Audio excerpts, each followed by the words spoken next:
cemalın ayırdın terden gelin, belep gamlanın tığını götürdün derden gelin.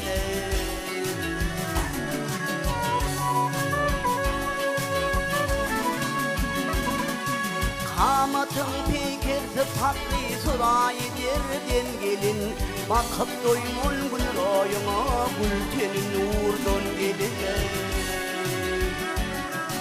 Örucunun uğrin qarab yüreğimi yerden gelin.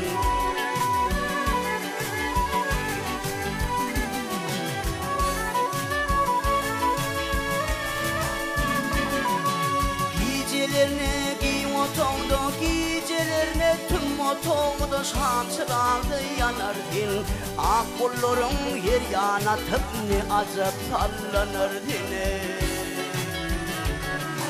Avadında çekirdir bir acayip tonudin, her hünerin başı kıryan bir adıllıdanıdin. Hüncüdeyin üzülüptür dişlerin dürdün geline.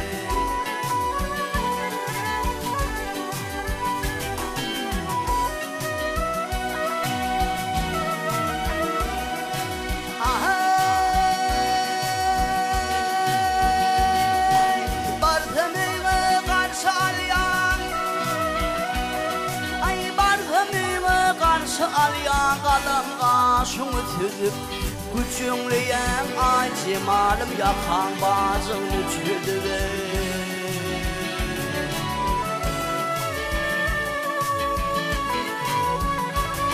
Ay kara saçın dökülüyen, görme saçtan dökülüyen, kümüş saç yüzün ödülüp, sülmürüyen parmak dişler kayılgırma kagülüve.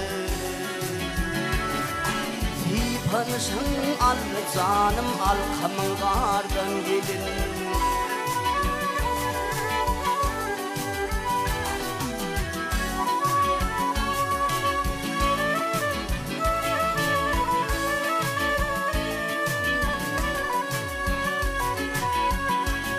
Aydan heyerler işe çıkyan,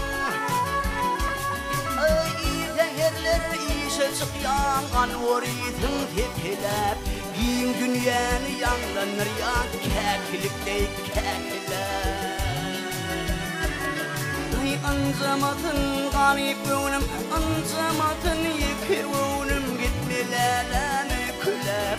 Aşık kozan koy başına, görmez hastan söküler.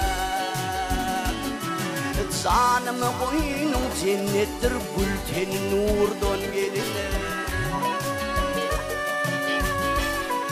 Ay ancamadın garip önüm, ancamadın yeke önüm, gitmelerden öyküler.